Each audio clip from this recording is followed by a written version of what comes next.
Please subscribe to Facetv Africa and turn the notification on. Facetv Africa, ẹ jọ̀ọ́ ẹ subscribe hete. Face TV was Swoby.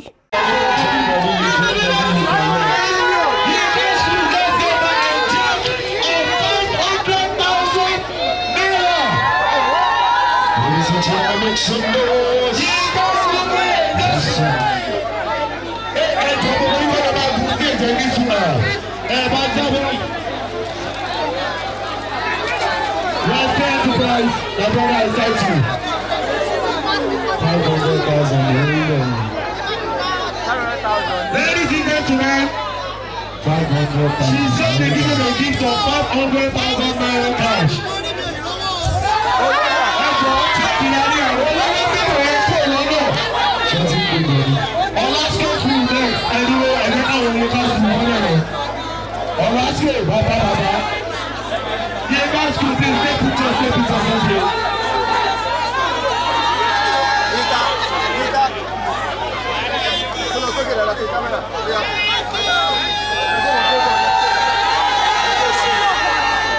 Ogo Mushin lovers, just get that 500,000 naira check.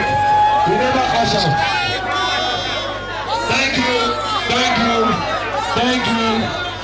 Abisoju, Najao, Nofi, Afolabi, Baba, thank you. Thank you. Ogo Mushin family, please, thank you. God bless you. Go back to your seat.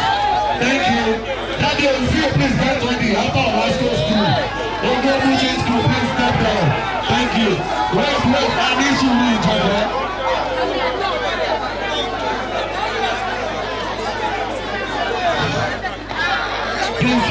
read, please, wait. Yes. Ogo Mushin school, thank you. Hey, that's okay, sis.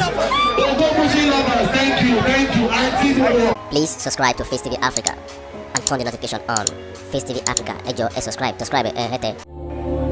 Face TV was Swoby.